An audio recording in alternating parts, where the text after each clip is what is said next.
भगवत गीता में सनातन धर्म की नीतियों का स्पष्ट वर्णन है। गीता में 18 अध्याय और 700 श्लोक हैं। इसी ज्ञान रूपी महासागर की कुछ बूंदें सार के रूप में यहाँ प्रस्तुत की गई हैं।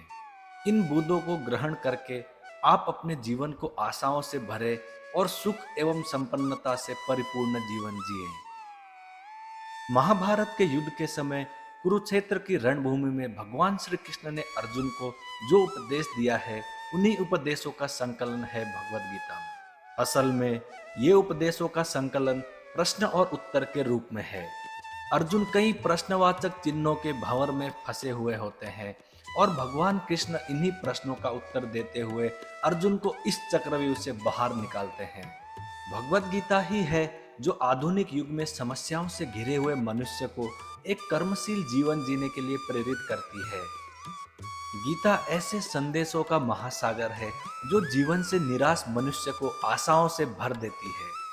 ठीक उसी प्रकार जिस प्रकार भगवान श्री कृष्ण ने अर्जुन की निराशाओं को दूर किया और उसे युद्ध लड़ने के लिए प्रेरित किया। आज की इस भागती दौड़ती जिंदगी में मानव को, उसके मन को, उसकी आत्मा को अगर कोई शांत, स्थिर और प्रसन्न चित्त रख सकता है तो वो सिर्फ श्री कृष्ण भगवान हैं। तो चलिए जानते हैं श्रीमद् भगवत गीता में दिए उपदेशों को। नरक के 3 द्वार होते हैं, वासना, क्रोध और लालच। एक ज्ञानवान व्यक्ति कभी भी कामुक सुख में आनंद नहीं लेता। कोई भी इंसान जन्म से नहीं बल्कि अपने कर्मों से महान बनता है। जिस प्रकार अग्नि स्वर्ण को परखती है, उसी प्रकार संकट वीर पुरुषों को। समय से पहले और भाग्य से अधिक कभी किसी को कुछ नहीं मिलता है। कर्म के बिना फल की अभिलाषा करना व्यक्ति की सबसे बड़ी मूर्खता है। यह सृष्टि कर्म क्षेत्र है। बिना कर्म किए यहाँ कुछ भी हासिल नहीं हो सकता।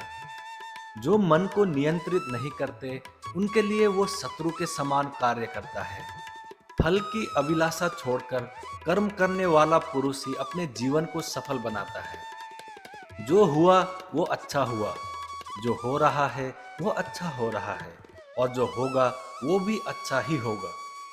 मेरा तेरा, छोटा बड़ा, अपना पराया मन से मिटा दो, फिर सब तुम्हारा है और तुम सबके हो। धरती पर जिस प्रकार मौसम में बदलाव आता है, उसी प्रकार जीवन में भी सुख दुख आता जाता रहता है। लोग आपके अपमान के बारे में हमेशा बात करेंगे। सम्मानित व्यक्ति के लिए अपमान मृत्यु से भी बदतर है। सफलता जिस ताले में बंद रहती है, वो 2 चाबियों से खुलती है, एक कठिन परिश्रम और दूसरा दृढ़ संकल्प। जो पुरुष सुख तथा दुख में विचलित नहीं होता और इन दोनों में समभाव रहता है, वो निश्चित रूप से मुक्ति के योग्य है। कर्म वो फसल है जिसे इंसान को हर हाल में काटना ही पड़ता है। इसीलिए हमेशा अच्छे बीज बोए ताकि फसल अच्छी हो। जिस तरह प्रकाश की ज्योति अंधेरे में चमकती है, ठीक उसी प्रकार सत्य भी चमकता है। इसीलिए हमेशा सत्य की राह पर चलना चाहिए।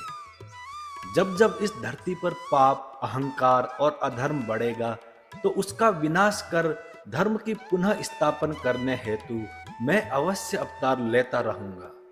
वह व्यक्ति जो अपनी मृत्यु के समय मुझे याद करते हुए अपना शरीर त्यागता है, वो मेरे धाम को प्राप्त होता है और इसमें कोई संशय नहीं है। ऐसे ही अध्यात्म से जुड़े जानकारी पाने के लिए हमारा चैनल सब्सक्राइब करिए। आध्यात्मिक रहस्य।